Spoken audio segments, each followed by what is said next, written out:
உலகெங்கிலும் உள்ள doctor plus நேயர்களுக்கு வணக்கம். ஆண்கள் தொடக்கூடாத, அவங்க உடல்ல தொடக்கூடாத 2 இடங்கள் என்னென்ன? நிறைய நோயாளிகள் வந்துட்டு, சார் எனக்கு உள்ள ஒரு கொப்பளம் இருக்கு அப்படின்வாங்க.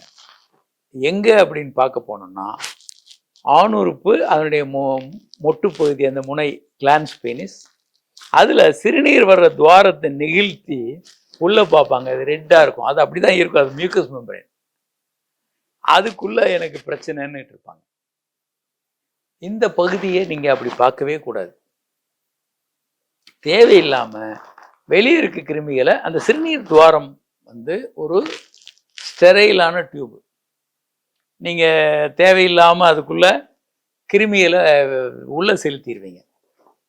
நிறைய கேசஸ் நாங்கள் பார்த்துருக்கோம். ரொம்ப அபூர்வமான பல்வேறு கேசஸ் இதில் இருக்குது. ஒரு கேஸ் வந்து என்னென்னா, விரைப்புத்தன்மைக்கு அவங்க என்ன பண்ணுறாங்க, வெளிநாடுலேருந்து வந்த ஒரு நோயாளி இதை பண்ணியிருந்தார். ஒரு கூம்பு வடிவத்திலான பிளாஸ்டிக் இவ்வளவு இருக்கும். இதை வந்து ஆணுறுப்புல அந்த சிறுநீர் வர்ற துவாரத்து வழியாக உள்ளே செலுத்தியிருக்காரு. இது உள்ளே இருக்கிறதுனால ஆணுறுப்பு விரைப்பாக இருக்குது, ஸ்ட்ராங்காக இருக்குது. இதோடு அவங்க செக்ஸ் பண்ணுறாங்க. இதை என்ன பண்ணியிருக்காங்க, அது இவ்வளவு திக்காக இருக்குது, இதை உள்ளே செலுத்துறதே வழியோடு இருந்திருக்கும். ஆனால் அப்படி செலுத்திட்டு அவங்க செக்ஸில் ஈடுபட்டிருக்காங்க. மற்றவங்களாம் எடுத்துட்டாங்க, ஒருத்தர் எடுக்க முடியல. அவர் நேர ட்ரீட்மெண்ட்டுக்கு வந்தார். நாங்கள் முதல்ல ஏன்னா கொஞ்சம் உள்ளேயே போயிருக்கு, இவர் கொஞ்சம் ஆழமாக உள்ளே போயிடுச்சு, இவரால் எடுக்க முடியல. கிட்டத்தட்ட தியேட்டரில், ஆப்ரேஷன் தியேட்டரில் தான் கொண்டு போய் எடுக்கணும்னு நினச்சோம். அப்புறம் கொஞ்சம் கருவிகளெல்லாம் வச்சு கொஞ்சம் மெனுவர் பண்ணி எடுத்துட்டோம். இந்த சிறுநீர் வர்ற பாதையில் தேவையற்ற எந்த விஷயங்களையும் நீங்கள் பண்ணக்கூடாது. அப்படி பண்ணிங்கன்னா சில நேரங்களில் உங்களுக்கு வாழ்நாள் ஃபுல்லாக அது பெரிய பிரச்சனைகளை கொண்டு வரும். அதில் வந்து கிருமி தொற்றெல்லாம் உள்ளே போச்சுன்னா ஸ்ட்ரிக்சர் யூரித்ரா, சிறுநீர் வர்ற பாதை அடைபட்டுரும்.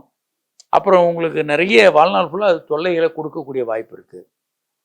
அந்த கிருமி தொற்று உள்ளே போய் பிளாடரில் போச்சு, பிளாடர் பாதிக்கலாம்.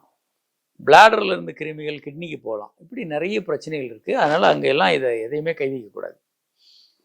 இன்னொரு இன்ட்ரெஸ்டிங்கான கேஸ் என்ன அப்படின்னா, ஒரு இளம் பையன் வந்து சுய இன்பம் பண்ணுறதுல ஒரு வினோதமான முறை, ஒரு கம்பி எடுத்து ஆணுறுப்பினுடைய அந்த சிறுநீர் வர்ற துவாரத்துக்குள்ளே விட்டுருந்தாங்க. அவங்க அம்மா கூட்டு வந்திருந்தாங்க. அவங்க அம்மா கூட்டு வந்து, பையன் கம்பி மேலே விழுந்துட்டான், கம்பி உள்ளே போயிடுச்சுன்னு சொல்லியிருந்தாங்க. அப்படியெல்லாம் கம்பி நேராக உள்ளே போகாது. அப்படி போனால் குத்தி கிழிக்கணும். ஆனால் நேராக கம்பியை உள்ளே விட்டுருக்காங்க.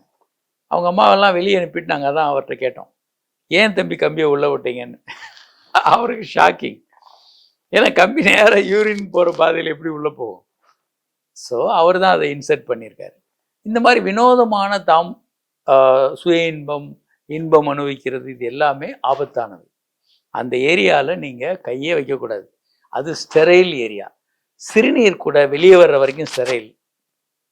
வெளியே வந்த பிறகு தான் அது அன்ஸ்டெரைல் ஆகும். அது ஒரு ஸ்டெரைல் ஏரியா ஒன்று. இரண்டாவது, ஆண்கள் ரொம்ப தொடக்கூடாத ஏரியா வந்து கண்ணில் இருக்கக்கூடிய கருவழி. கருவழியில் நாம் கையை கூட வைக்கக்கூடாது. தேவையில்லாமல் எச்சில் தொட்டு வைக்கிறது, அழுக்கான நீர் படுறது, கையை நம்ம நிறைய கையில் கிருமிகள் இருக்கும். கையை கழுவாமல் நேரடியாக கருவழியில் போய் கை வச்சிங்கன்னா அதில் ரத்தமும் குறைவாக தான் போகும்.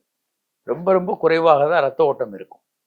நீங்கள் கிருமி தொற்றை கொண்டு போய் வச்சிங்கன்னா கருவழி பாதிக்கிறதுக்கு அங்கே மேலே இருக்கக்கூடிய கார்னியான்னு பேர், அது வெண்படலம். அது டிரான்ஸ்பரண்ட்டாக இருக்கும். அதனால தான் நம்ம பார்க்க முடியுது வெளி உலகத்தை. அதை நீங்கள் டேமேஜ் பண்ணி விட்டீங்கன்னா கண் பார்வை பாதிக்கிறதுக்கு வாய்ப்பு இருக்குது. அந்த இடத்த ஆண்களும் பெண்களுமே தொடக்கூடாது. தேவையற்று எதையாவது அங்கே வைக்கிறது, எதையும் பண்ணக்கூடாது. கருவழியில் வெண்மையாக ஏதாவது ஒரு காயம் பட்டுதுன்னா கண் முற்றிலுமான, ஏன்னா அந்த வழியாக, அந்த சின்ன வழியாக தான் நம்ம எல்லா உலகத்தையே பார்க்குறோம். நீங்கள் கண் பார்வை பாதிக்கப்படுறதுக்கு ஏராளமான சாத்தியக்கூறு இருக்குது. அங்கேயும் நம்ம கை வைக்கக்கூடாது. விளையாட்டுத்தனமாக நம்ம அதை பண்ணிகிட்டு இருப்போம் நிறைய நேரம். ஆணுறுப்பினுடைய சிறுநீர் வர்ற துவாரத்தையும் கண்ணுடைய கருவழியிலையும் தேவையில்லாமல் கை வைக்கிறது அறவே கூடாது, தவிர்க்கப்பட வேண்டும்.